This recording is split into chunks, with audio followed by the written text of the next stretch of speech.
story, and it's called Extending Boundaries.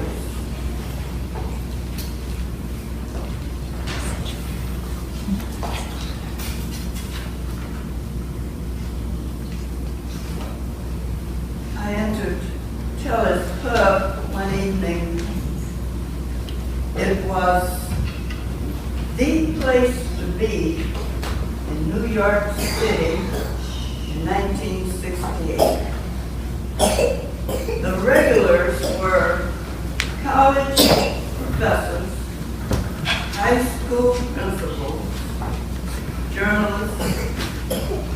There were some models and some writers. Now, I had been featured in the New York Post as the person of the week. So the bartender handed me a huge martini. And the regulars toasted me with loud congratulations. And then they went over to the table, and I sat alone with a seeping, creeling drunkenness from too many huge martinis. And it was my shining hour, and I'm sitting alone. I'm alone. What have I ever done to any man to make him leave me? And questions like that just started popping up and marching into my consciousness. And as one appeared, then another one would march. They were marching like a military phalanx in my consciousness, coming up, popping up, and then making room for another one. I was 41 years old. I was tall and slender, and some of them thought I was 30. I walked straight, dressed flashy, dressed properly, and I walked with my head in the proper place. And the real kind people said, "That is a handsome woman." But yet here I am sitting at the bar in Terrace Club, and I'm between affairs. And like many women, we think that if there's an absence of a romantic liaison, it's a stigma that makes us unlovable. And so a tear started slipping down my face, and after number 5 huge martinis, I decided that I was going to join these handsome young men sitting over here at this table. So I'm an uninvited guest here, but I'm going to join them.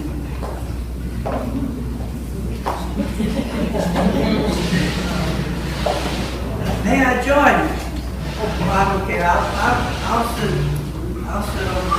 sit right here.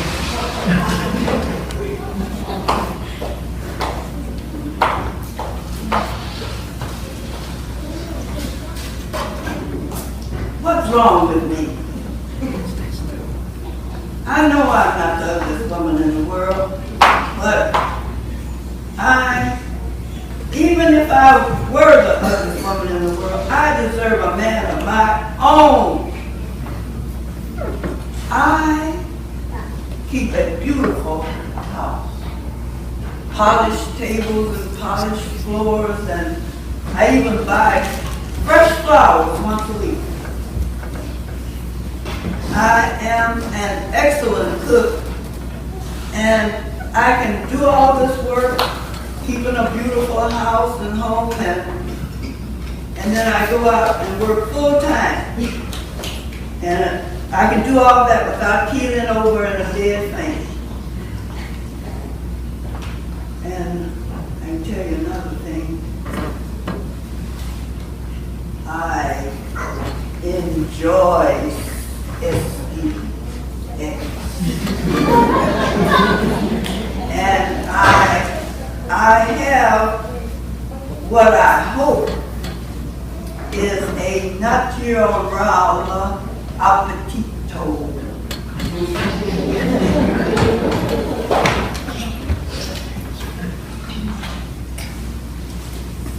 I speak Spanish, French,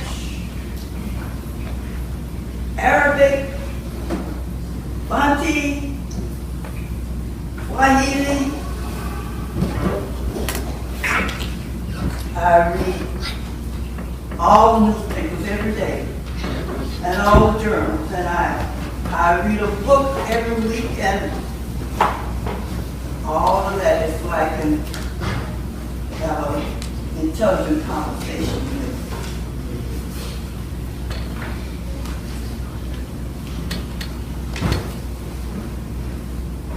I am all that and a bag of chips.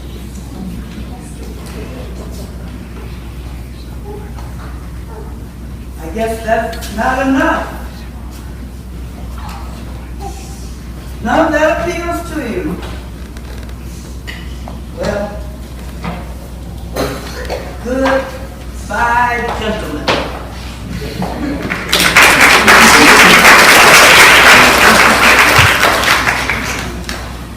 And when I got sober, and the first thing that I remembered was what a hot mess I was in this club.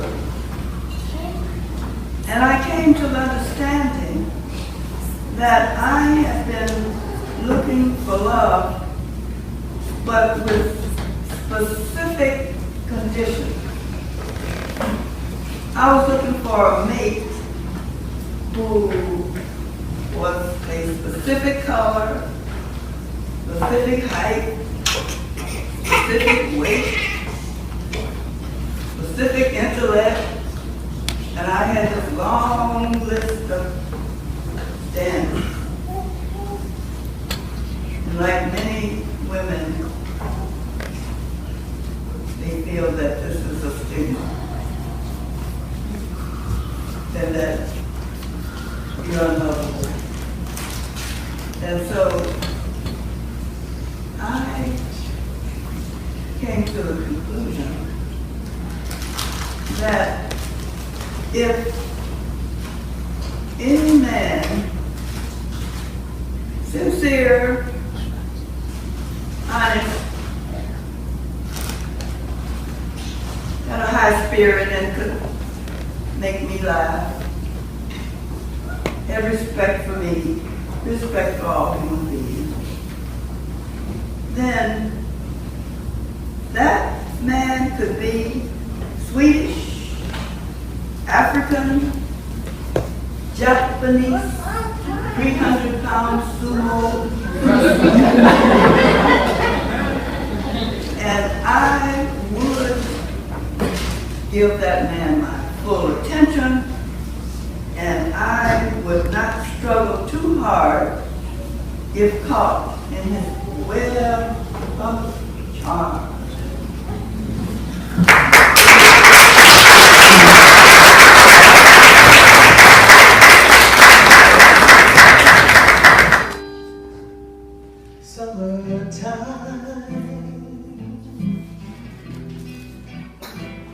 And the living is easy.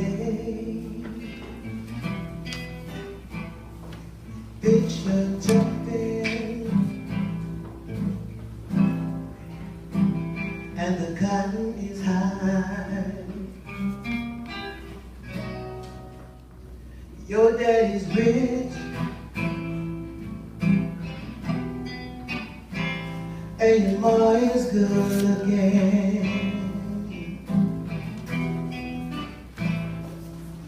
So hush, little baby, don't you cry.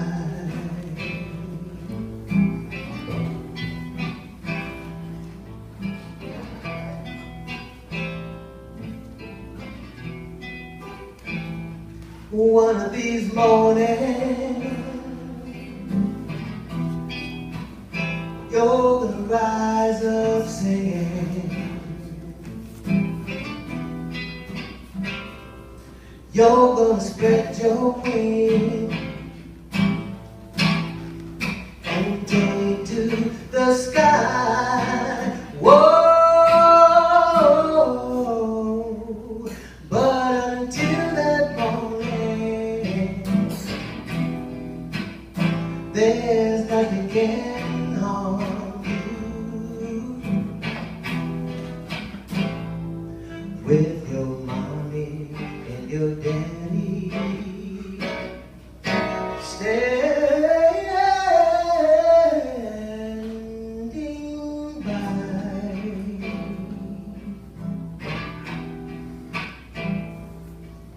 Mm-hmm. Mm-hmm.